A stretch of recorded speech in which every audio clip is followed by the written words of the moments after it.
The 2017-2018 Suzuki SV650 ABS.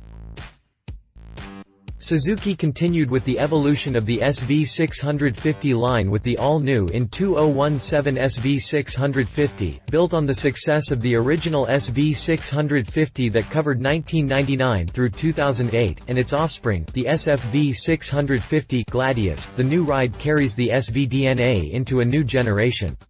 With a revamped 645cc engine, it has more horsepower than ever before. Suzuki SV650 design. Low seat height, narrow waist and relatively light weight make the SV particularly easy to handle at low speeds and when making your final parking maneuvers after you deploy your training wheels. This replaces the Gladius, so SFV fans, if you are looking for anything beyond a 2015 model, abandon hope. Officially, this ride is classified by the factory as a standard, but to my eyes, this is a straight-up naked sport bike.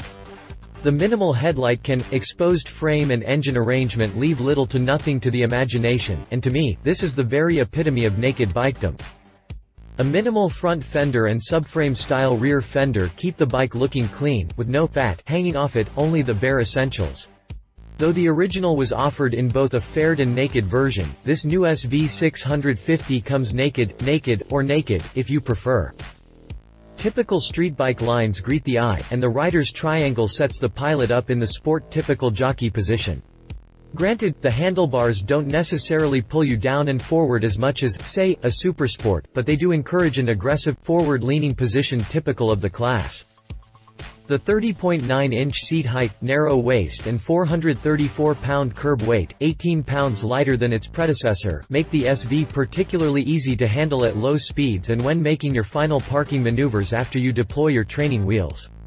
These attributes, along with the price and midsize engine displacement, make the SV650 suitable for the entry-level, or for someone looking to upgrade from an even smaller displacement ride. Suzuki SV650 chassis. The not-so-inconspicuous trellis frame is made of steel tubing, so there are no aluminum bones here, folks, even the swing arm is steel. The not-so-inconspicuous trellis frame is made of steel tubing, so there are no aluminum bones here, folks, even the swing arm is steel. A stressed engine arrangement uses the mill as a structural member to complete the skeleton, which lightens the frame and leaves you with relatively easy access for maintenance and repairs.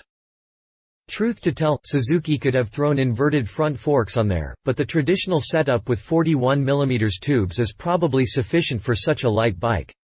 The front suspension comes sans adjustments, but it does provide 4.9 inches of wheel travel, plenty for most situations in developed areas. A link-type monoshock supports the rear on 2.48 inches of travel, and it comes with a 7-notch preload adjuster so you can at least dial in your ride at the rear end. Cast, 5-spoke aluminum rims mount the 17-inch hoops, and they come with blackout in full effect.